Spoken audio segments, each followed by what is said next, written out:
riqueza. Provas da riqueza e da miséria. Se a riqueza houvesse de constituir obstáculo absoluto à salvação dos que a possuem, conforme se poderia inferir de certas palavras de Jesus, interpretadas segundo a letra e não segundo o espírito, Deus, que a concede, teria posto nas mãos de alguns um instrumento de perdição sem apelação nenhuma, ideia que repugna a razão. Sem dúvida, pelos arrastamentos a que dá causa, pelas tentações que gera e pela fascinação que exerce, a riqueza constitui uma prova muito arriscada, mais perigosa do que a miséria. É o supremo excitante do orgulho, do egoísmo e da vida sensual. É o laço mais forte que prende o homem à terra e lhe desvia do céu os pensamentos. Produz tal vertigem que muitas vezes aquele que passa da miséria à riqueza esquece de pronto a sua primeira condição, o que com ele a partilharam os que o ajudaram, e faz-se insensível, egoísta e vão. Mas, do fato de a riqueza tornar difícil a jornada, não se segue que a torne impossível e não possa vir a ser um meio de salvação para o que dela sabe servir-se, como certos venenos podem restituir a saúde se empregados a propósito e com discernimento. Vamos parar por aqui. Já sabemos, né, sobre a prova da riqueza. Ela é tão difícil, ou mais até, do que a prova da miséria. Porque Deus, quando dá essa condição para nós, de alguma possibilidade, Ele conta com o nosso discernimento, com a nossa responsabilidade na utilização desses recursos. Certamente esses recursos não nos são dados em prol do nosso único usufruto. Ele nos é concedido para que nós sejamos veículo de auxílio, veículo de motivação, veículo de exemplo a ser seguido. Então, acho que hoje, mais do que nunca, nas mídias, a gente está tendo aí os exemplos a não serem seguidos, provas dificílimas, que podemos observar como essas pessoas sucumbiram, né? Tiveram as oportunidades de ajudar inúmeras pessoas e não conseguiram. Então, nós, com o nosso tamanho de prova, tamanho de experiência, que provavelmente não é dessa magnitude, que nós possamos ter discernimento nas nossas escolhas e fazer bom uso de todos os recursos que nos são ofertados. Tá certo? Então, vamos agradecer a Deus, nosso Mestre, Jesus, nossa querida Joana, aos mentores desse trabalho, por todo o acolhimento, por nos envolver na tarde de hoje, nos dando essa oportunidade de encontro, essa oportunidade de esclarecimento, pedindo que amplie as nossas consciências, que nos inspire, para que possamos absorver melhor o conteúdo trazido na tarde de hoje. Graças a Deus.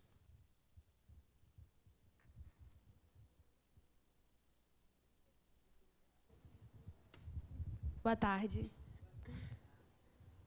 Bom, hoje a gente está no capítulo... Qual o capítulo, Dani? 5. É para ver se vocês estão prestando atenção. 5. Espera aí. Não quer ir. Ó. Então a gente entrou saiu daqueles temas, tão polêmicos, né? Feminismo, machismo, sei lá mais o quê. E aí ela entrou em um outro, que não é nada polêmico. Relacionamentos afetivos. Relacionamento é uma palavra, né, complicada, né? Porque como é difícil a gente se relacionar com... Olha isso. É esse que a gente está? O outro. Esse é passado, Dani. Então, que a gente falou. Que a gente acabou, Agora a gente está em relacionamentos afetivos. Aí a gente ficou aqui, a gente fica debatendo, né? Mas por que Joana está botando a gente para falar de separação litigiosa. O que isso tem a ver com paz e saúde? Tudo a ver, né? Tem tudo a ver. Porque é o relacionamento, né? Faz parte da nossa vida. É ele que nos deixa calmo, tranquilo, ou não. É ele que acaba com a nossa paz também, né? Então, tem tudo a ver. Não são temas assim, vai falar de feminismo, machismo. Eu também fiz essa mesma pergunta, mas depois você vai lendo, você vai compreendendo que ela está trazendo para a gente uma nova forma de enfrentar e entender as situações que se apresentam para a gente, que todas essas situações se apresentam. Às vezes pode até não ser na nossa vida. Eu não vou me separar, eu não vou passar por essa separação, mas pessoas à nossa volta vão passar e a gente vai estar ali com outro olhar para amparar, né? Para poder até conversar. Que é isso que é, né? Porque ela prepara a gente para enfrentar qualquer situação. A Joana está preparando a gente. Então, isso é maravilhoso. Porque ela quer botar a gente com paz e saúde. Então, a gente tem que estudar tudo. E relacionamento tem tudo a ver com a paz e com a saúde. Aí ela coloca assim: o ser humano, em face da sua estrutura emocional, é compelido a viver em sociedade. A gente já viu isso, né? Desde lá de trás, a gente já foi procurando os grupos, né? Na época dos primatas, na época do reino hominal, no início, né? Teve essa procura. Então, tem essa busca da sociedade e o nosso instinto gregário faz a gente constituir família, né? A educação, né, que a gente teve e que é necessária para o ser humano, porque Deus nos fez para vivermos em conjunto, né? Ninguém foi feito para viver sozinho. Tanto que hoje em dia a sociedade, a gente tem noção de que todo o nosso pensamento, através da física quântica e todos os nossos estudos, a gente já sabe que a gente atinge a todos. A forma como a gente vive, o que a gente fala, não é uma coisa só minha, né? Eu sou sim um indivíduo, eu sou sim um ser feito por Deus, né? Com todas as minhas maravilhas e todas as minhas dificuldades, todas as coisas que eu posso me transformar. Mas eu vivo numa sociedade que precisa de mim e eu preciso dela. A gente já falou isso em várias aulas, né? Ela está vindo falando isso durante todo o livro, em todos os momentos ela coloca essa necessidade da vida em sociedade e da gente entender a importância disso. A constituição do grupo familiar, que decorre de relacionamentos afetivos que devem ser cultivados com equilíbrio e sensatez. Confundindo muitas vezes por imaturidade psicológica ou pouco discernimento, as sensações com as emoções, deixa-se arrastar pelos impulsos dos desejos infrenes, estabelecendo compromissos graves mediante relações apressadas que se transformam em desastres comportamentais. Para mim, isso aqui, essa passagem aqui, já diz tudo que a gente vai falar nessa parte. Porque, se a gente for ver, as dificuldades, tudo que a gente enfrenta, as situações. Vamos sair um pouco dessa parte do relacionamento afetivo. Quando a gente vai em busca de um emprego, e aquele emprego, eu pego qualquer um que aparece na frente, né? Mas eu não vejo se tem alguma coisa a ver comigo, ele vai trazer insatisfação. Ele vai trazer uma angústia ali dentro de mim que eu vou em busca de outras coisas, não é? É no emprego, é numa faculdade, é em várias coisas que isso vai acontecer, essa busca, né? E no relacionamento afetivo, se a gente não tem noção daquilo que a gente sente e a gente vai só pela sensação, a gente se engana. Aí eu coloquei aqui essa parte, porque eu acho importante a gente entender o que é sensação, qual é a diferença entre sensação e emoção, para que a gente possa compreender o que a gente está sentindo dentro de nós. E aí a gente começa a poder escolher de uma forma consciente, porque nada como a educação. E a educação é o quê? É você saber. E quanto mais eu sei, mais eu caminho seguro, mais eu escolho as oportunidades que vão se apresentar e tudo mais. Eu estou virando picolé, Dani. Ai, ufa. Meu Deus, estou quase ficando dura aqui. Então, vamos lá. Sensação. Sensação refere-se ao processo em que a informação é feita e interpretada pelo cérebro humano com o auxílio de sistemas sensoriais, que é o tato, o olfato, são os 5 sentidos, né? Então, essa é a sensação. Ela é externa e recebida pelos sentidos. Mudam rapidamente. Tudo que é externo, a primeira coisa, a sensação ela vem pelo externo, no olhar, na voz, no cheiro, isso é a sensação. A emoção já é diferente. A emoção não é externa, ela é interna. Uma emoção é um estado afetivo. A emoção não é externa. Eu repeti. costumam durar por um longo período de tempo. Então, a sensação é aquela coisa da paixão. A paixão. A paixão que não pensa, sabe? Eu fiquei louca, faço tudo, não penso. A paixão te desorienta, né? Que as pessoas falam, a paixão enlouquece. Realmente, porque a paixão é uma coisa de sentir, é coisa de pele. É aquela coisa da história, né? Coisa de pele, sabe? Quando acaba a pele, vai acabar. Porque quem tem um relacionamento sabe, seja não só o homem e mulher, mas também de parcerias, de amizades, de família, quando você não tem um amor, não sustenta. Porque nada como o dia a dia. O dia a dia destrói qualquer paixão. Né? Você acordar com aquela pessoa que não está nem aí, se você não tiver, a pessoa acorda de um jeito que você não esperava que era aquele, a pessoa bota a toalha ali, o outro, a rotina acaba com qualquer sentimento vazio. E a sensação é isso, é o sentimento sem a parte interna, que é o amor. O amor já é o quê? É a emoção, é onde você já começa a compreender, e aí você já tem aquela coisa da parceria, de construir, de aceitar, de começar a refletir naquela pessoa. E aí ela bota assim, os impulsos do desejo tornam-se confundidos com as mais sutis manifestações do sentimento do amor, quando a paixão assume o lugar do equilíbrio, instalando-se com vigor na conduta especialmente do jovem. Ela coloca no jovem, porque nessa idade isso é muito aflorado, mas tem muitos que já não mais são jovens e continuam na mesma, né, achando que não, parece que não cresceu, né? Não amadureceu, né? Que a gente bota assim, que a gente vê várias pessoas ainda nesse desequilíbrio, né? Eu vim aqui, é vida louca, né? E a gente sabe que a vida louca é uma vida vazia que cobra muito caro. Né? De noite, quando você vai dormir, né? Aquela loucura.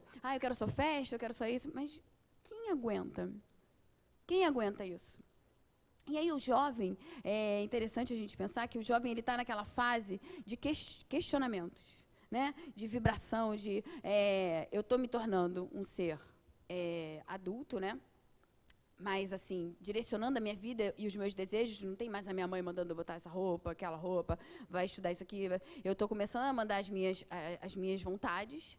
E aí vem um impulso, que é muito interessante a gente colocar, que ela fala assim, o despertar da sexualidade, com toda a força dos seus hormônios, gerando necessidades aflitivas, responde pela precipitação com que se busca a satisfação imediata, sem a observância das naturais consequências do gesto impensado. Esse despertar da sexualidade, ele vem... tem esse livro que eu até trouxe aqui, esse... Educação do Espírito, ele é muito interessante, estava mostrando para a Dani, porque ele é para pais, educadores, e ele divide as etapas de crescimento.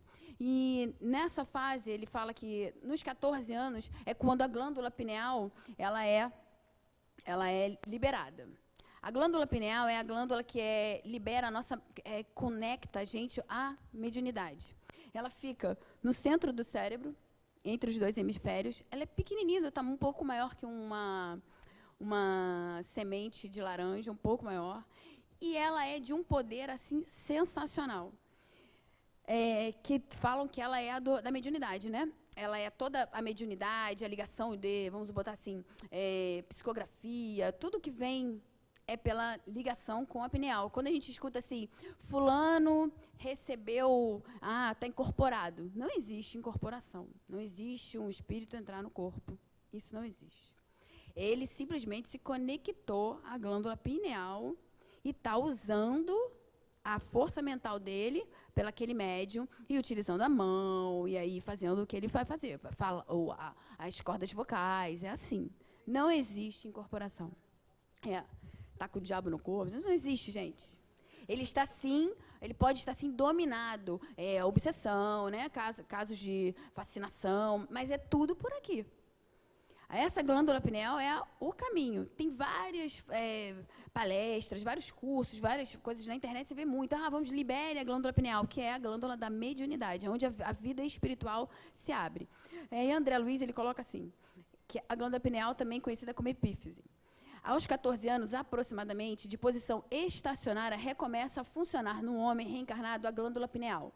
reajusta-se ao campo orgânico e reabre seus mundos maravilhosos de sensações e impressões na esfera emocional. Entrega-se à criatura a recapitulação da sexualidade e examina o inventário de suas paixões vividas em outra época, que reaparece sob fortes impulsos. Missionários da Luz. O que acontece?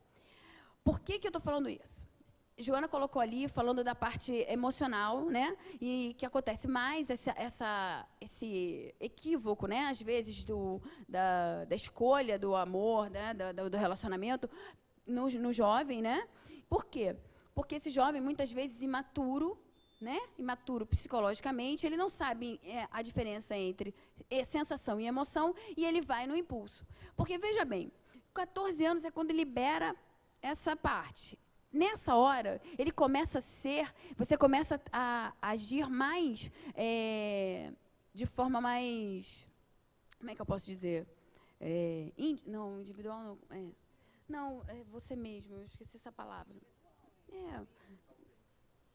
Mais sendo você. Não tem, as influências do meio, elas vão mexer com você, mas você, que eu digo, é o seu self, aquele que vem de várias encarnações, as paixões, os desejos, aquela pessoa que foi muito mais íntima, aquela pessoa que foi muito levada pelas paixões, gostava muito dessa coisa, era frívola. E aí, nos 14 anos, tanto essa como as outras, né? A gente está colocando essa, mas para que a gente fale desse tema que ela está colocando. Nesse momento, esse mundo de quem eu fui e quem eu sou se abre. E aí tem outro mundo no corpo físico, que é o mundo dos hormônios. Então, é muito difícil, na juventude, você segurar essa bomba toda. Se você não tiver realmente uma estrutura bem feita durante a infância, realmente você descamba. Descamba mesmo. E aí a gente vê muitos jovens... Exatamente. A gente vê muitos jovens como as meninas grávidas muito cedo, os rapazes sem menor noção. A gente vê, a internet está aí para a gente ver, né, várias coisas. Aqui no Trabalho no Domingo, você vê as meninas muito novinhas, de barriga, grávidas. Então, assim, mas isso não é só na parte, ali nos lugares que tem necessidade de educação. A gente vê isso fora desses lugares também. Porque realmente é um momento muito difícil, se não tiver uma educação adequada, um fortalecimento moral daquele ser, ele realmente ele vai cair. E ela coloca isso de uma forma muito assim, tudo depende da educação que eu der para esse espírito. Porque eu posso sim mudar, ajudar ele nessa fase, dependendo. Aí você vê, um pai bota a criança, aquela garotinha fofa, bonitinha, para dançar lá até o chão e mostra para todo mundo, olha que fofa, olha que gracinha. Ela de biquíni, a menininha rebolando até o chão, fazendo 1001 coisas. O que ele está estimulando nela? Quem é aquela garotinha? Um espírito. Ela está pequena, né? Tem nesse livro, ele até fala assim, é necessário que o espírito passe pela fase infantil para que ela venha com aquela carinha fofa e as pessoas queiram abraçar e dar uma oportunidade de aprendizado de novo. E aí ela tem a oportunidade dela crescer e ter uma outra educação. Então, é necessário ela vir fofinha, bonitinha, dependente de mim, para que eu possa amar ela, porque a gente gosta, né, da fofurice, né? A gente olha o bebê, ele depender da gente, ele precisar da gente, é uma coisa que é muito boa e a gente abraça. Mas aí aquele bebê, quando está com 15 anos, vira o capeta. Que você não quer ver. É teu filho, mas você não quer ver. Eu que fiz isso, não foi. Não, então, por isso, a gente tem que observar o que a gente está estimulando desde pequenininho. O que ele vê? O que ele escuta? O que eu estou mostrando para ele? Como é que eu mostro para ele a sexualidade? Tabu? É feio? Não se fala? Hoje em dia não cabe mais isso, né? Porque se você não fala, ele acha na internet. O amigo vem e conta tudo. Então, não pode. A gente tem que ser compreensivo e saber explicar, sempre. Porque ele vai entender que ele pode sempre te perguntar. Porque senão ele não vai perguntar. Porque é muito mais fácil ele não perguntar. Se ali ele encontra o não, eu nem nunca mais pergunto. Eu resolvo os meus problemas sozinho. Ainda mais com 14 anos. Porque aí eu sou quem eu sou. Eu estou tendo a oportunidade, aí vem esse mundo todo me empurrando para frente. Os hormônios do meu corpo, né? Eu me vendo com possibilidades que eu não conseguia enxergar, e está acordando alguém ali que podia ser mais moldado.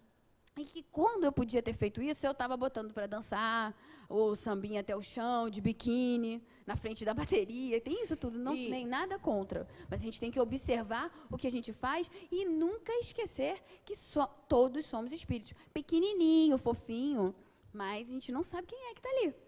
São espíritos que muitas vezes estão... Aliás, muitas vezes não, todos nós estamos precisando de educação. Não foi à toa que aquele vídeo que a Dani colocou, que eu nunca vou esquecer, eu acho que ninguém aqui, depois que viu aquele vídeo da menina, como é que é o nome dela? Malala. Ela falando no final, ela fala o quê? Qual é a salvação do mundo? Educação. E é o que a Joana fala pra gente o tempo todo. E também a gente não pode esquecer que o discurso dos pais não pode ser apenas o discurso. Ele tem que ser coerente com o exemplo que os pais estão dando para esses filhos.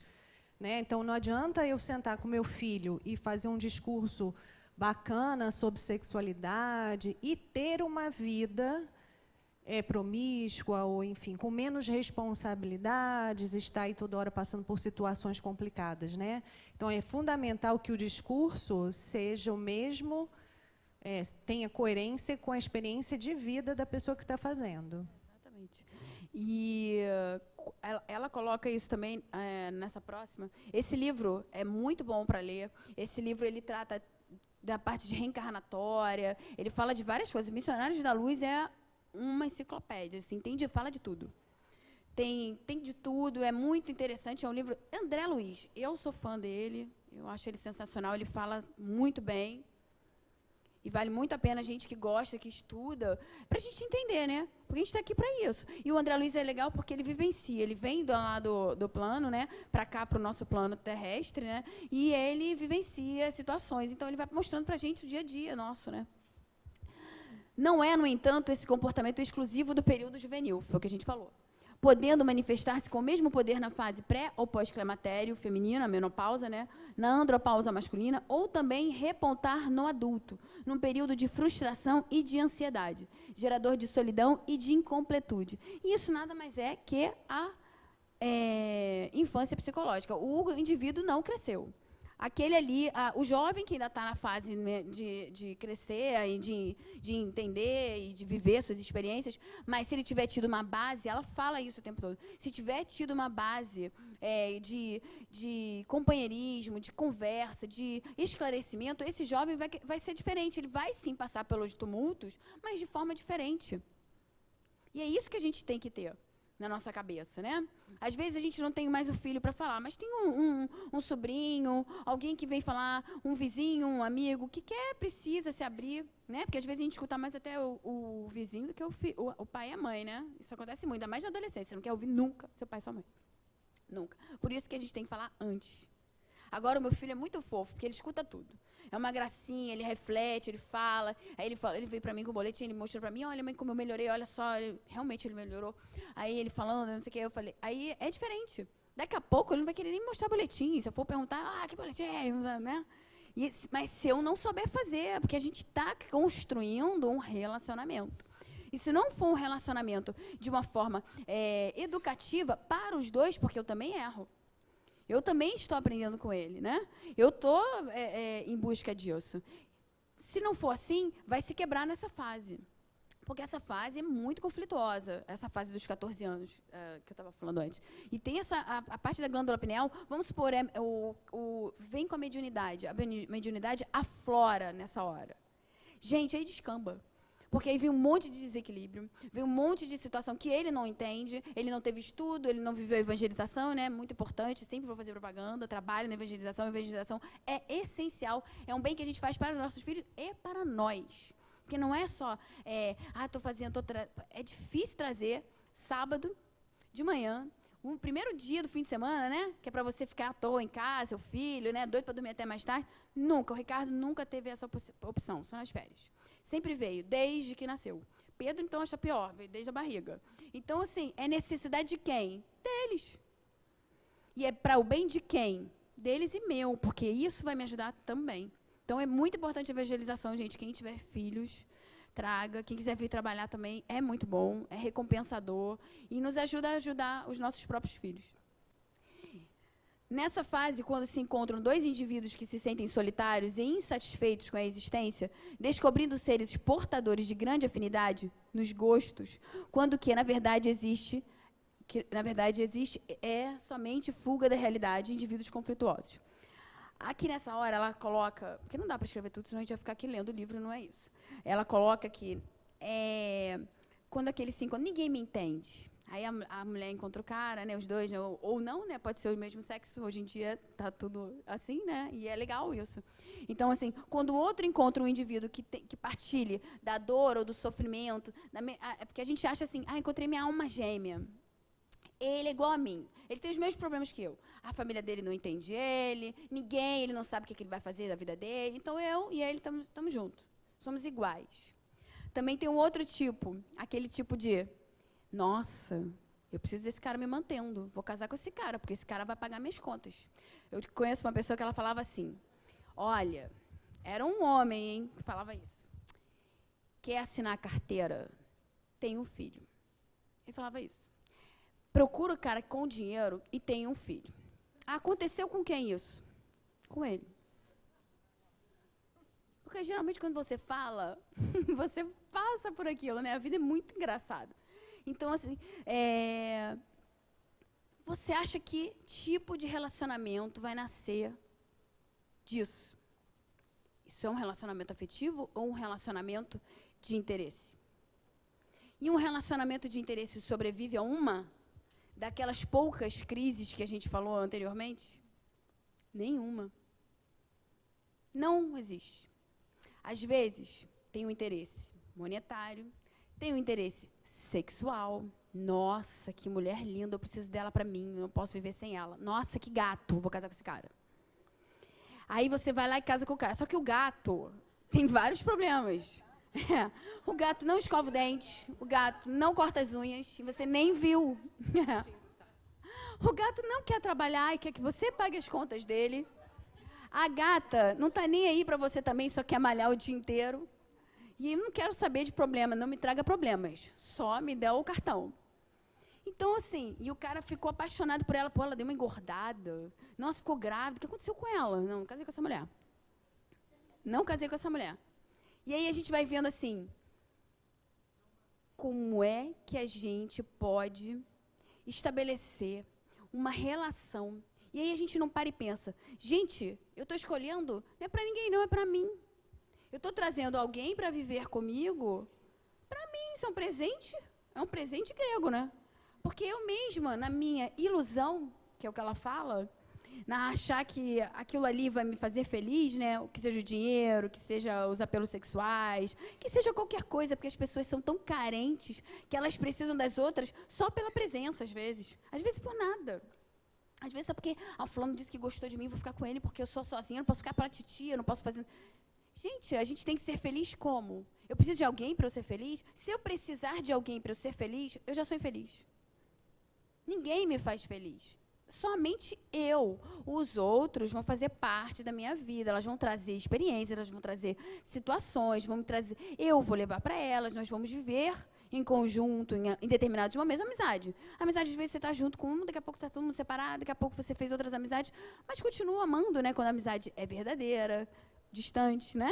Então, a gente tem que começar a parar e pensar e entender esse tipo de... Como a gente vê isso também, não querendo dizer que é só isso, mas no meio artístico a gente vê muito isso, né? Esses relacionamentos rápidos que a gente vê que é muito rápido, toda hora tá trocando, todo mundo tá trocando, porque fez a novela e ficou um tempo, aí aquela novela era assim, o cara ficou apaixonado pela outra, todo mundo disse que estava junto, daqui a pouco separou, já estava com outra, e é assim direto, né? Isso é imaturidade psicológica. É você não ver que um relacionamento é algo muito importante para você, porque você está vivendo uma vida que está sendo construída. E aí você vai vendo aquelas pessoas que se separam, tem 5 ex-mulheres. Nenhuma delas prestava. 5, cara, tu não achou nenhuma? Eu acho que tem algum problema. E é só você olhar, alguma delas casou e está até hoje? Porque aí, de repente, o problema é com você, né? Mas a pessoa não se vê, né? E ela coloca isso, não sei se eu botei, que é você joga para o outro. Acho que eu botei, né? Você joga para o outro a responsabilidade. E aí a gente vai caminhando numa loucura, numa falta, num vazio, que só nos traz o quê? Tristeza e doença. Paz? Quem vive assim em paz? Porque o que acontece? Casei com aquela mulher linda e maravilhosa, que eu não posso ver ela, que eu acho ela assim, o suprassumo. Como é que eu imagino essa mulher na rua? Tá todo mundo querendo ela. Como é que eu vivo em paz? Aí vem o ciúme, vem a inveja. Mas quando o amor não é amor, é sensação, é apego, é uma ilusão, vem a posse, vem o ciúme, eu estou falando já do que está escrito lá na frente, né? E aí, vamos passar. E aí, vamos ler isso aqui para ver se ela está falando disso. Na adolescência, e mesmo depois, a realidade e a fantasia confundem-se, proporcionando à imaginação soluções de fase... Isso é adolescente, né? Para o adolescente não tem problema nenhum, resolve tudo. Né? Ai, gente, se preocupando muito. Às vezes eu acho que eles até têm razão. Porque a gente, às vezes, se preocupa demais, né? A gente bota uma carga muito pesada nos problemas, né? E a gente já sabe que, cara, tudo está vindo para a gente aprender. Se vai vir uma situação pesada, difícil, pede para Deus força, porque a gente também não é de ferro, a gente cai mesmo, é difícil. Mas não dá tanto peso para ela. Isso... quando ela bota aqui que eles... mas é uma parte assim, mais frívola, né? Não é aquela coisa assim, tipo, não estou nem aí. Eles estão, não estou nem aí, para qualquer desafio. Se nessa fase inicial da puberdade, ou logo após, os relacionamentos se agravam, que aí a gente vê, engravidou, teve que casar, transformando-se em convivência sexual, o amadurecimento das emoções demonstrará o erro da escolha. O desencanto, a depressão. Porque aí vai passando o tempo, aí você vai vendo que não era bem aquilo que você achava que era paixão, né? Acabou a paixão. E discute isso direto, né? Acabou a paixão. Paixão acabou. É que a historinha do faz de conta, né? Que nessa idade a gente ainda está mais para o faz de conta do que para a realidade, né? A menina está lá sonhando, né? Com aquela fantasia da princesa que vai achar o príncipe e tal.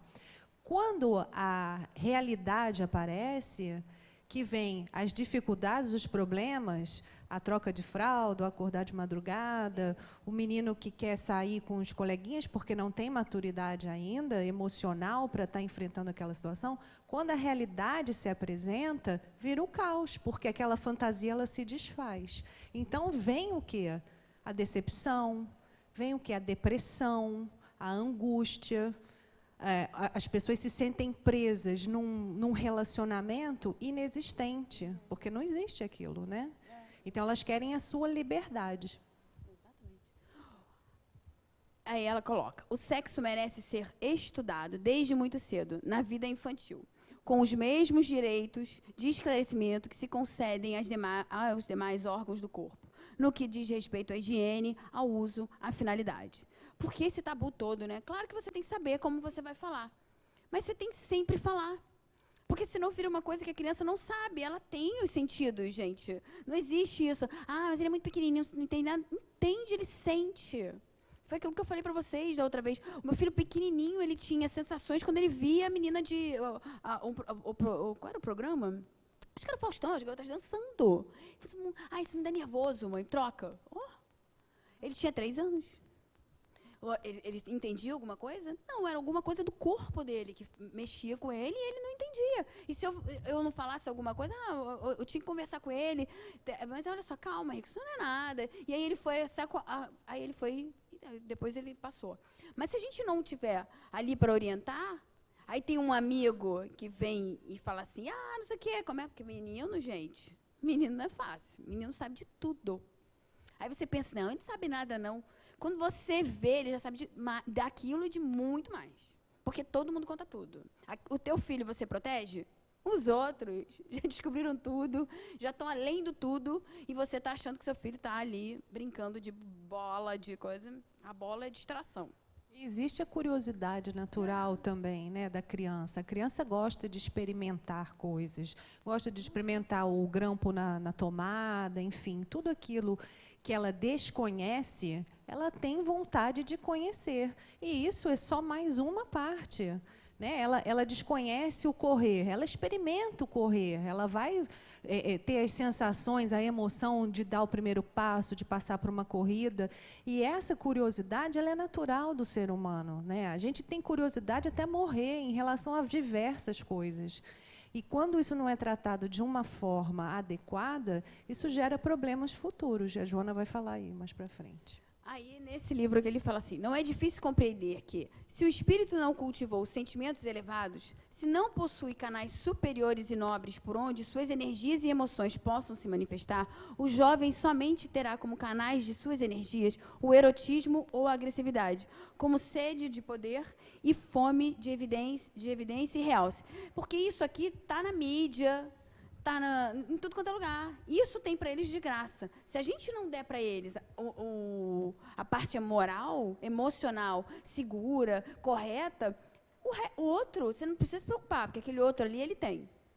Ele vai ter, ele vai encontrar em qualquer lugar. Agora, essa parte aqui é o trabalho dos pais, né? Da gente educar o espírito. Por que ela está falando isso? Porque a gente está sempre educando e se educando. E isso é interessante a gente também se analisar. Porque ela está falando aqui, mas olha só, ela está botando o outro, ela está botando a infância, ela está botando... Mas olha só, como é que eu lido com os meus relacionamentos? Eu ainda estou na fase infantil?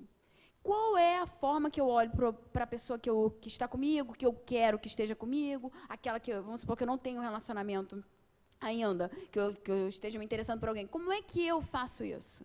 Qual é a forma que eu me relaciono com essa outra pessoa? O que eu observo nela?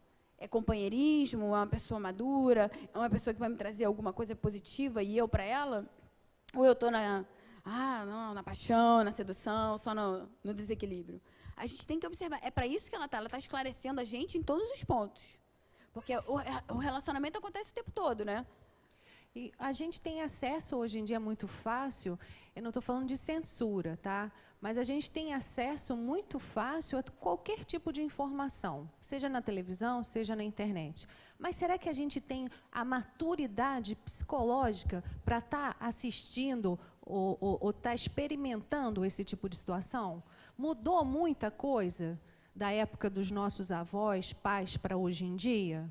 E a TV, cara, você vai ver, tá difícil. Tá difícil. Meu Deus, as novelas, você vê umas coisas... Eu não estou falando de censura, mas a gente tem que censurar se a gente vê que não faz bem pra gente, nem pro nosso filho. Porque essa é a função de um pai, né? Olhar e falar, isso é conveniente para ele ver?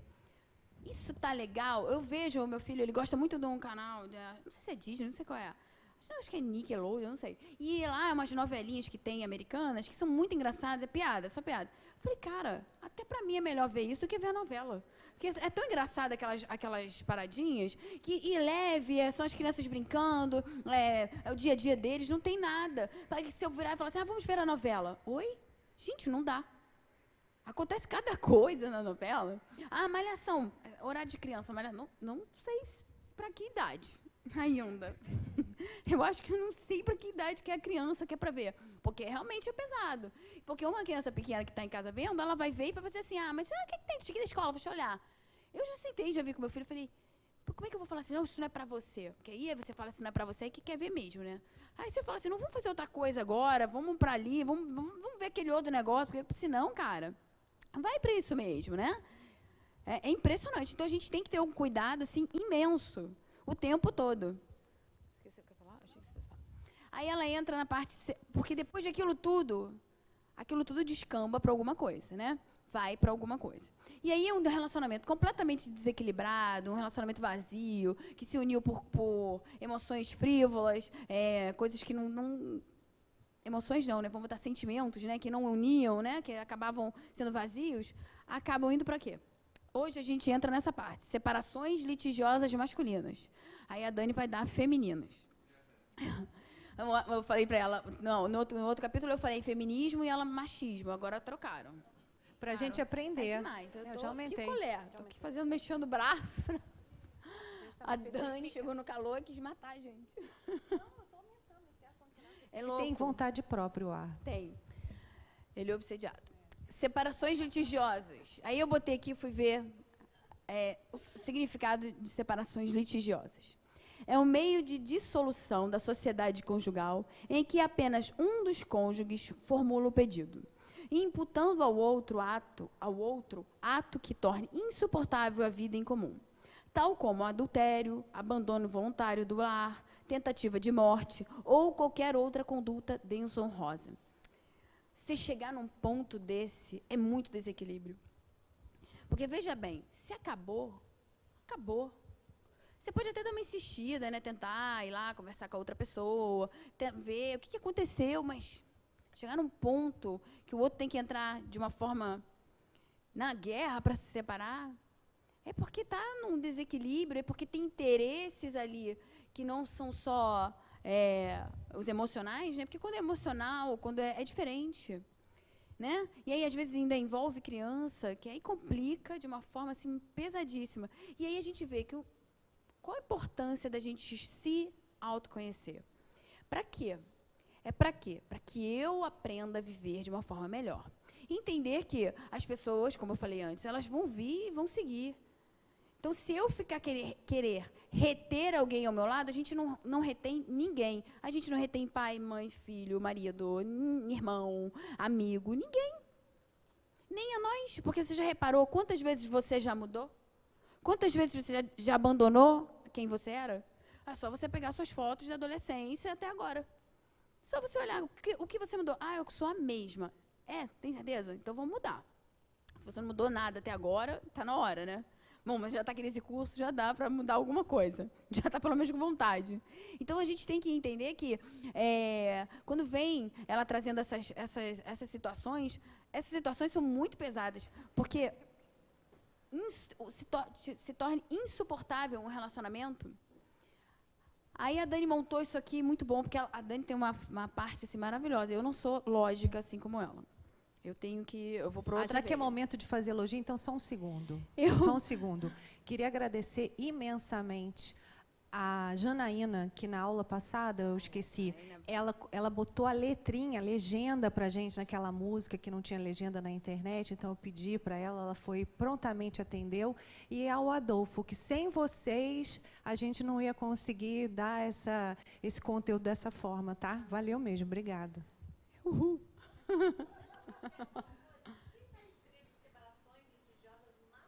Porque ela divide. Porque ela está falando agora nessa parte sobre a mentalidade do homem, ela separa. É porque cada um, né? Piorou, meu Deus? Já ia falar. Eu não vi o controle aqui, eu falei, gente, a Dani não mexeu. Não sou eu. O homem, como a gente já viu, ele já tinha uma conduta mais liberal, né? Então, com essa conduta, o que acontece? O matrimônio é um compromisso relevante para o homem. A gente está falando de uma... vamos botar assim, agora e para trás, né? O matrimônio era visto mais o quê? Eu preciso ter uma mulher com os meus filhos em casa, né? Que cuide, que faça acontecer a casa, que administre. Então, eu preciso. Mas o matrimônio é um compromisso relevante? Eu preciso ser fiel? Fidelidade. Fidelidade de quê, gente? Pra quê? Isso é besteira sua, eu amo você. Eu volto para casa todo dia. A minha avó falava isso para mim. Eu não quero nem... Seu avô, ou meu avô, eu nem cheguei a conhecer. Aí ela falava assim, que ela casou com ele com 12 anos. Ela era do interior da Bahia. Olha isso. E ela contava as histórias, ela falava assim, as amantes batiam lá na casa dela para dizer que era amante. Ela olhava para elas e falava assim, não estou nem aí, o que importa é que ele volta para casa.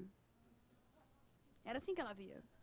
E ela viveu feliz. Você acha que ela tinha alguma sombra de raiva dele? Não, ela queria ter casado com ele com 9. Ela falou que se soubesse que ele ia morrer tão cedo, ela tinha casado com ele com 9. Porque eu acho que eles ficaram casados uns 10, 11 anos. Ele morreu muito, muito novo. Então, era a cabeça dela, né? Ela vivia dessa forma. E ele vivia da forma masculina dele, né? Daquele tempo, né? Daquela estrutura, né? E ele tinha as amantes. Não. Mas hoje em dia tem muita mulher me traindo também. Não, não, mas olha só. Mas hoje em dia tem as mulheres traindo e muito também. Dani vai falar das mulheres. Então, assim, a gente hoje tem os direitos, aquela coisa dos direitos, né? Da gente querer ser igual, e aí a gente cai naquela do feminismo, naquela coisa de se perder, porque pra quê? Tem coisas que não tem porquê. Mas eu quero ser tão igual que eu quero fazer igualzinho, porque se eu não fizer igual, não tá legal. Pra quê? Aí eu me machuco. Eu me violento para que eu não fique para trás. Ah, fez comigo? Também vou fazer.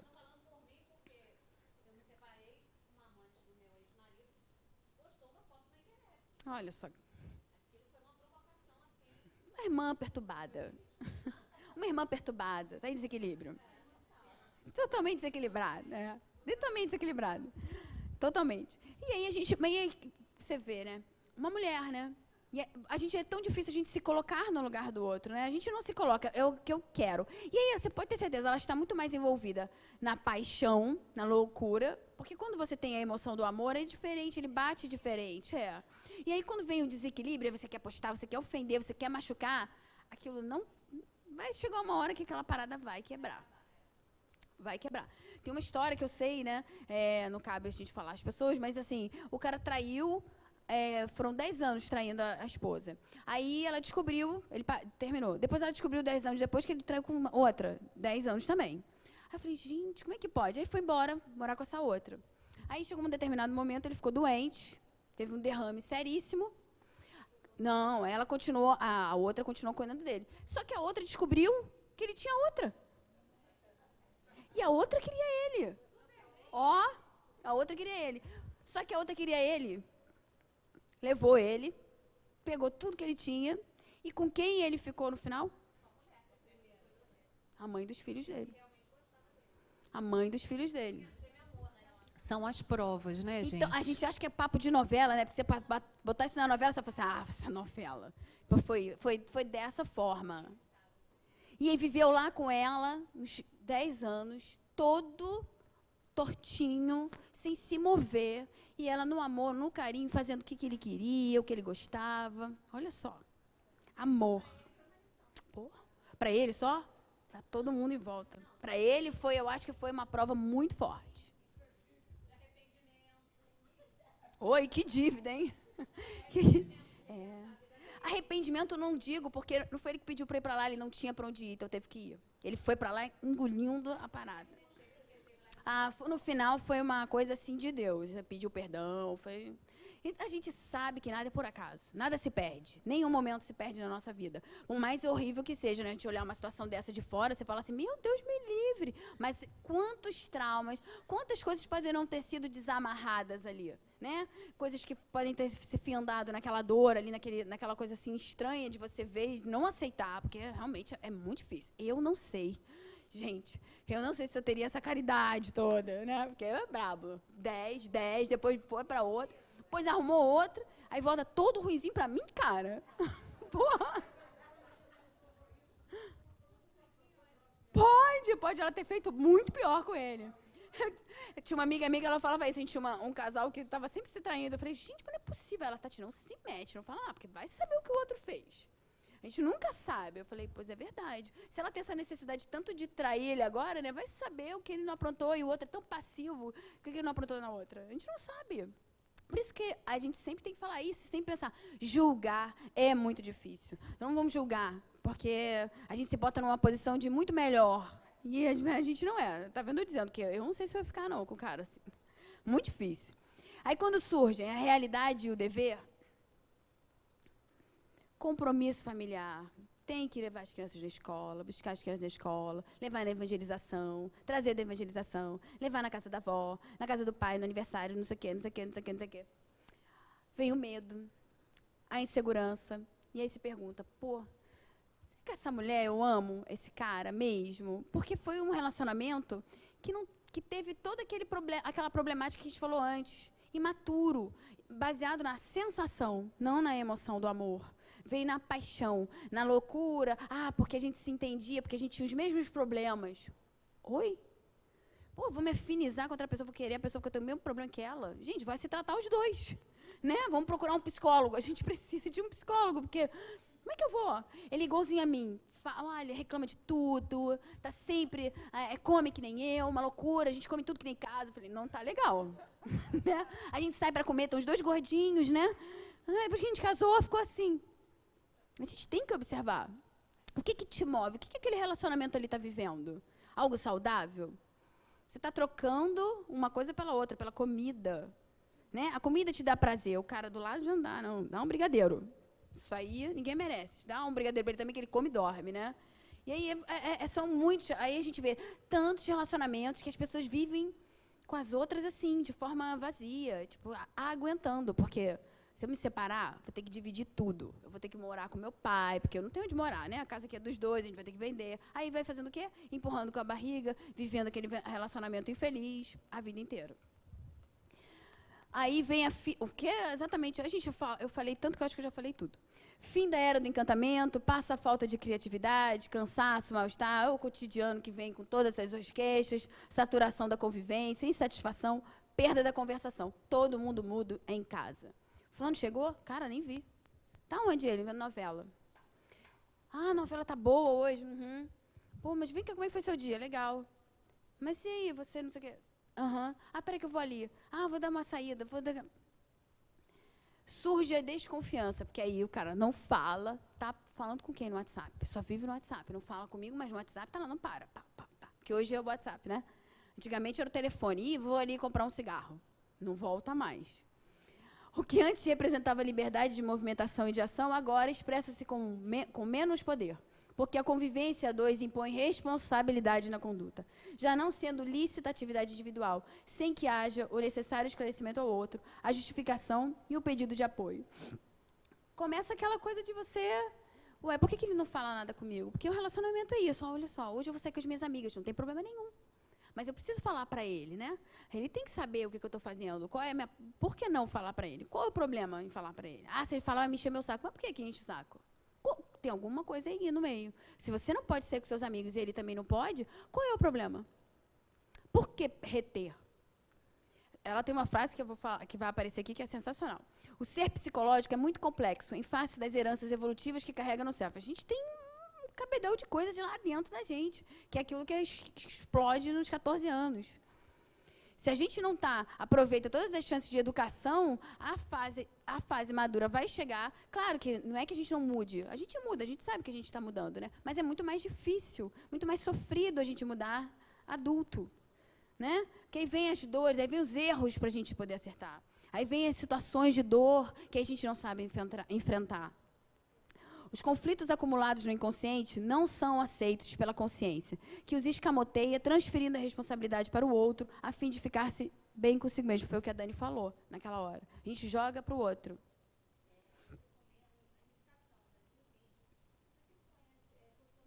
Claro, ele vem aqui.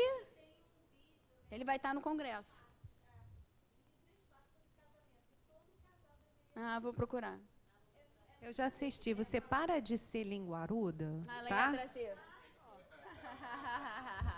Vou te falar, Não, hein? então olha só, gente, não assistam, a Dani vai trazer. Vou te falar, hein? Não, mas foi ótimo. Não, podem assistir. Não, podem assistir sim, que é bom que a gente comenta. Olha, vamos fazer propaganda. Ele vai estar no congresso, ele é sensacional, ele está bombando na internet, na parte de educação infantil. Ele é muito bom. Ele fala de uma forma muito eficaz sobre educação. Ele é engraçado, né? E aquele sotaque dele é ótimo.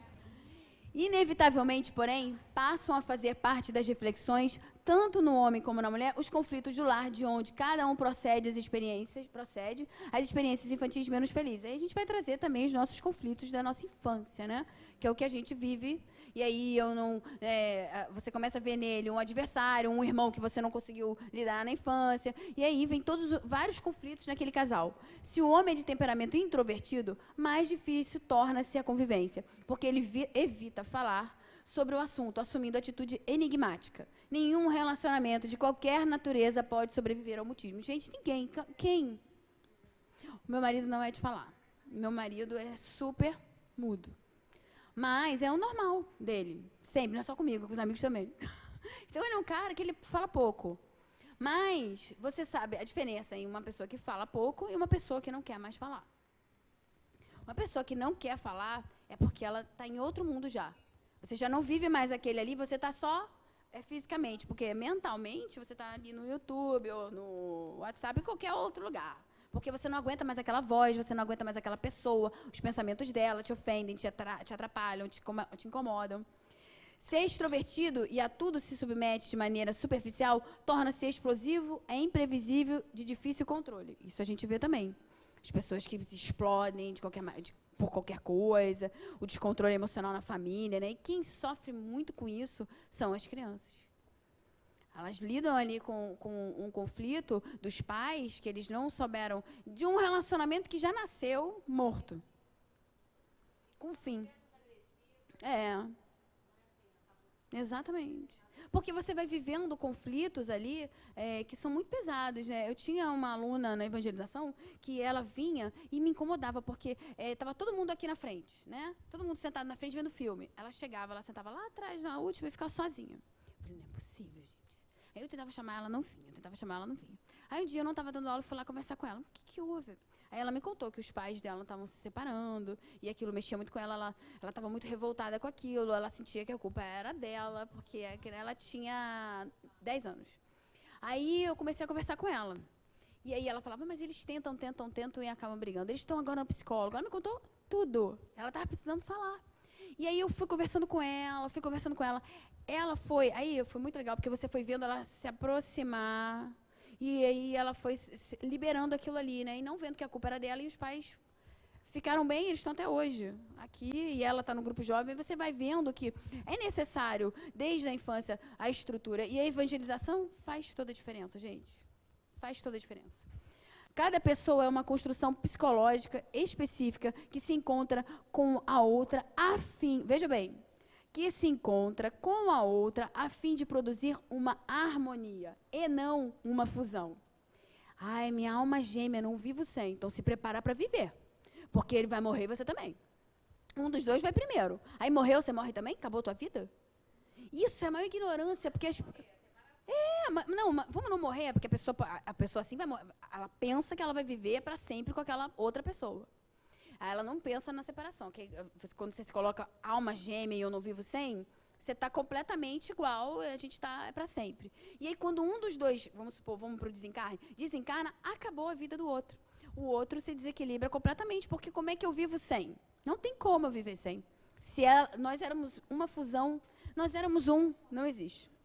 Não existe. Isso antigamente acontecia muito. A gente via muitos casais que quando o senhor ou a senhorinha lá faleciam, rapidamente o outro cônjuge falecia também. Justamente por isso. Eu não vou ler de cima não, que isso. Quase sempre nesse período surgem terceiras pessoas que se passam a influenciar a conduta daquele que se encontra incompleto, nascendo as aparentes afinidades, culminando em complicadas ligações extraconjugais que irão influenciar fortemente a separação da parceira anterior. Sempre aparece mais um. Você já está cheio de dúvida no trabalho, de saco cheio. Aí vem uma assim, oi, tudo bem? Ou vem um amigo, nossa, você tá, o que houve? Tá triste? Acabou com a mulher, tá triste, ela chora, né? Você não tá bem. Alguém pergunta para você, tá tudo bem? Não. Pronto, chorou, ganhou. O cara já sabe como fazer. Igual a mulher. A mulher tá ali, né? Ele tá estranho, não voltou para casa no mesmo horário, né? Aí ela já vai se aproximando. E aí, cara, entrou o terceiro, você deixou entrar mais um na sua história. Para voltar, é difícil. Muito complicado. Processo muito difícil. Não é impossível, né? A gente vê que vários casais conseguem, né? Se restabelecer depois de uma traição, depois de Mas é muito dolorido. Então, a gente tem que ter muito cuidado com o que a gente atrai pra gente. Porque, às vezes, a gente tá tão gostoso, tá assim, tô me vendo bonita, não sei o que. Mal sabe. Cuidado com a ilusão. Porque a ilusão, como ela diz desde o início, acaba. Chega uma hora que ela acaba. E aí vem a consequência. Eu escolhi aquele caminho que estava me deixando... com 15 anos de novo. Né? Nossa, estou me sentindo assim uma menina. Né? Homem também. Olha, ela é novinha. Tá louca por mim, me achando inteligente. O homem vai por isso e a mulher vai pelo quê? Dá só um elogio para ela. Pronto. Né? É assim que pega a gente, né? Pô, a gente sabe, ainda mais quando você tá tristinha. Pronto, tá meio assim, poxa, ontem ele nem viu que eu cortei o cabelo. Ele viu o cara, nossa, tá linda, cortou o cabelo. Pronto. Ah, ele é tão legal. Aí você já começa a olhar pro cara como? E aí você abriu a porta de quê? Da terceira pessoa naquele relacionamento. E quando vira um triângulo, caramba! Essa solução imprópria irá culminar em futuros conflitos, quando surgirão acusações mútuas, porque se eu traio, ele também me trai. Porque eu senti que ele me traiu primeiro, por isso que eu fiz isso. Eu não traí, eu só estava conversando, era só uma conversinha, né? Ele que estava fazendo. Lá atrás ela falou, bota a culpa no outro, né? Porque o problema não se encontra no trem, mas no íntimo de cada qual. Sou eu que tenho o problema. O problema está comigo. Ah, não, ele que não me vê. Ele que... Como é que você está se comportando? Tem um livro, Em Busca dos Girassóis, sei lá, meio romance, eu não lembro o nome. Ela descobre, ela é casada, tem 3 filhos, mãe, né, vive em casa, cuidando dos filhos, ela se dedicou ao lar. E aí, ela, determinada hora, ela descobre o marido pede a separação dela. O marido e ela, eles viviam numa condição assim de não poder gastar dinheiro, mas ele estava sempre bonitão, saindo para trabalho. Ela passava a roupa dele, deixava ele gato. Por isso que eu não passo a roupa do meu marido. Ele saía todo cheiroso, todo bonitão, e ela ficava lá em casa com o cabelinho. Tudo. Chegou uma hora que ele chegou e falou para ela, vamos separar, não está dando. Ela se desequilibra, ela fica enlouquecida, ela sai andando pela rua e morre, atropelada. Aí, quando ela morre, né? Vem ela lá desequilibrada, virou obsessor. Ela vira obsessor dele. Aí vem o protetor e fala para ela, olha só, combinar? Ah, ele me traiu, ele me abandonou, olha o que ele fez. Mas espera aí, vamos voltar lá atrás? Aí ele volta lá atrás, mostra para ela como é que ela era no início do casamento. Linda, trabalhava, toda independente, queria cuidar de casa, começou com o primeiro filho, toda linda ainda, cuidando de casa, mas linda, sempre se cuidando. De repente, cara, virou uma mulher de chinelo, toda esculhambada, a Dona Maria, toda bagunçada em casa. E o cara procurava quem? Aquele casou. E ela não conseguia entender que ela, com aquela postura que ela foi assumindo, se deixando, não pode gastar, não pode fazer não sei o quê, não preciso me cuidar, não, tô bem. Ela foi se apagando. Porque o relacionamento é feito de 2 pessoas.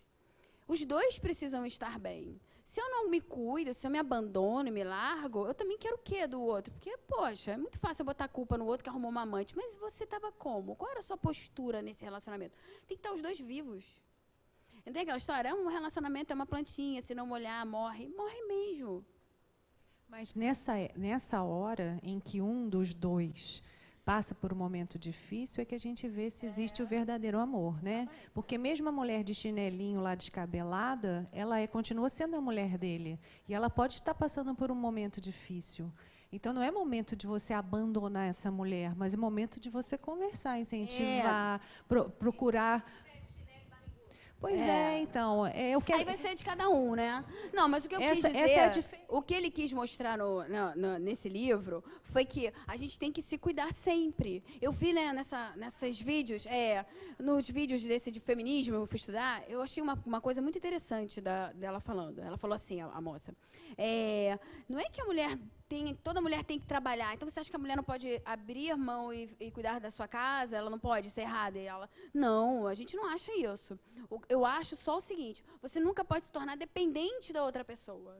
Porque quando você se torna dependente, vai que aquele relacionamento acaba, e aí você fica sem chão.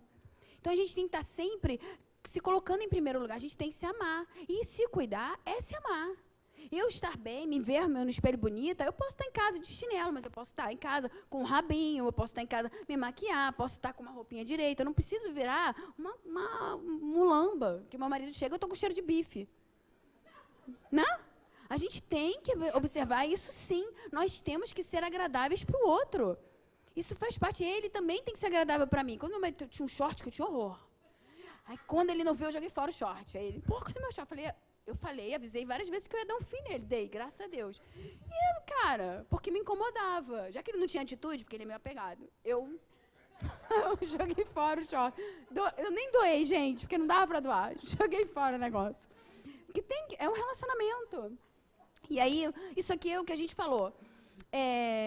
Começa daqui, né? Perda do interesse sexual.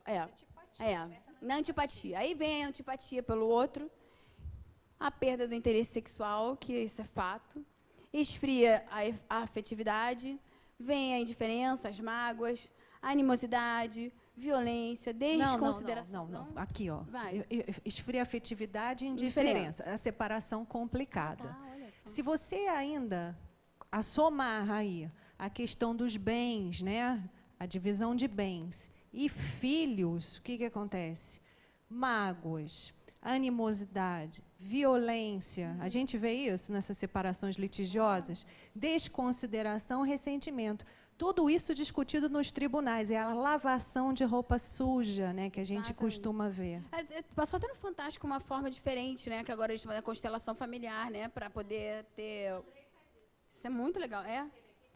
Ele é ótimo palestrante também. E aí a gente vem para cá, que é o que a gente falou o tempo todo. A imaturidade emocional prefere as atitudes agressivas, porque a afetividade não teve significado profundo, sendo superficial em decorrência dos desejos mal contidos e das necessidades da união precipitada.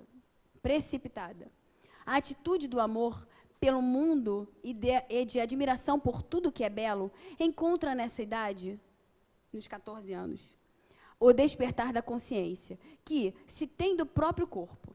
Dessa união resulta o amor físico, a concentração de todos os impulsos do corpo astral no outro ser humano.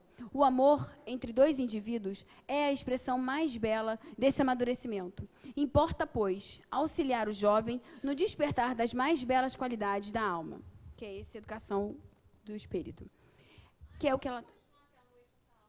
Não, ainda bem que acabou. Ó, para trás, está todo mundo querendo ver a palestra. Então, assim, o que ela está trazendo o amor é maravilhoso. A gente tem que se educar. Ela está falando do jovem, mas a gente também, por isso que eu falei, é importante a gente ver como a gente lida com os nossos relacionamentos. Porque é para isso que a gente está aqui, né? Em busca da paz e da saúde, para que a gente possa viver de uma forma mais plena, melhor, mais leve, né? Sem tantos conflitos. Vamos nos libertar, né? Deixar para a nossa glândula pineal, quando ela se abrir na próxima vida, bem mais suave, né?